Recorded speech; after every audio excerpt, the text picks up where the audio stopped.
Hello guys, ಎಲ್ರಿಗೂ ನಮಸ್ಕಾರ. Welcome to Sagar logs videos. And ಇವತ್ತೇನಪ್ಪ ವಿಷಯ ಅಂತಂದ್ರೆ ಒಂದ್ ಒಳ್ಳೆ ಮಟನ್ ಸಾರ್, ನಾಟಿ ಮಟನ್ ಸಾರ್ ಮಾಡುವ ಬನ್ನಿ. ಮೊದ್ಲು ಏನಪ್ಪಾ ಅಂತಂದ್ರೆ ಒಂದ್ ದೊಡ್ಡ ಪಾತ್ರೆಗೆ ಈ ರುಚಿಗೋಲ್ಡ್ ಎಣ್ಣೆ 25 kg ಮಟನ್ಗೆ ಮೊದ್ಲು ರುಚಿಗೋಲ್ಡ್ ಎಣ್ಣೆ ಬಿಟ್ಕೊಂಡು ಇವನೇ ಬಟ್ಟೆ ದೊಡ್ಡ ಬಟ್ಟೆ ಏನೋ ಕಾಂಟ್ಯಾಕ್ಟ್ ಬೇಕಿದ್ರೆ ಅಡುಗೆ ಮಾಡ್ಕೊಡ್ತಾನೆ. ಅದಾದ್ಮೇಲೆ ಕಡ್ಡಿ ತರ ಹಚ್ಕೊಂಡಿರೋ ಸ್ವಲ್ಪ ಈರುಳ್ಳಿ ಎಷ್ಟು ಬೇಕೋ ಅಷ್ಟು ಹಾಕಿರೋಂಥ ಈರುಳ್ಳಿ ನಮ್ಮ ಹುಡುಗ ಉರಿತಾ ಇದ್ದ ಕೆಂಪಗೊಂಡ.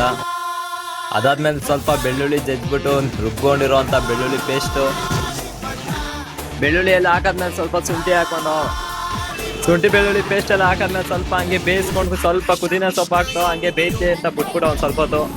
ಅದಾದ್ಮೇಲೆ ಸ್ವಲ್ಪ ನಮ್ಮ ಹುಡುಗ ಸ್ವಲ್ಪ ಅರ್ಶಿನ ಹಾಕ್ತಾವನೆ.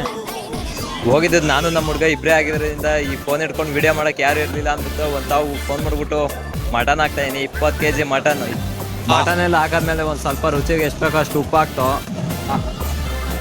ಅದಾದ್ಮೇಲೆ ನಮ್ಮ ಹುಡುಗನೇ ಎಲ್ಲ ಸ್ವಲ್ಪ ಚಿಲ್ಲಿ ಪೌಡ್ರ್ ಎಲ್ಲ ಹಾಕ್ತಿ ಅಂದ್ಬಿಟ್ಟು ಸುಮ್ಮನೆ ನಿಂತಿದೆ. ಹಾಕಿರೋ ಪುಡಿ ಎಲ್ಲ ಬೆರೀಲಿ ಅಂದ್ಬಿಟ್ಟು ಮಟನ್ ಫುಲ್ಲು ಮಿಕ್ಸ್ ಹೊಡಿದೆ. ನಾನು ಸಾಗರ್ ಅವರು ಮಟನ್ ಸಾಂಬಾರು ಮಾಡ್ತಾ ಇದ್ದಾರೆ.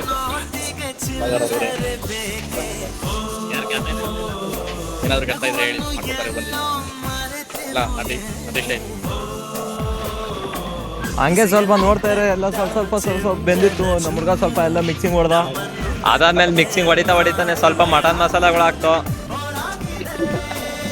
ಹಾಕಿರೋ ಮಸಾಲೆಗಳನ್ನ ಫುಲ್ ಮಿಕ್ಸ್ ಹೊಡೆದ್ಮೇಲೆ ಸ್ವಲ್ಪ ಮನೇಲೆ ಮಾಡಿರೋಂಥ ಧನಿಯಾ ಪುಡಿ ಧನಿಯಾ ಪುಡಿ ಹಾಕಿದ್ದೀವಿ.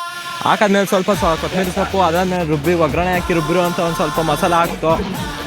ಇಷ್ಟೆಲ್ಲ ಹಾಕ್ಬಿಟ್ಟು ಒಂದು ಸ್ವಲ್ಪ ಹೊತ್ತು ಮಟನ್ ಬೇಯಕ್ಕೆ ಇಟ್ಬಿಟ್ರೆ ಮಟನ್ ರೆಡಿ ಆಯ್ತದೆ. ಇದೇ ಥರ ವೀಡಿಯೋಗಳು ಬಿಡ್ತಾ ಇರ್ತೀನಿ. ಲೈಕ್ ಮಾಡಿ, ಹಾಗೆ ಸಬ್ಸ್ಕ್ರೈಬ್ ಮಾಡಿ.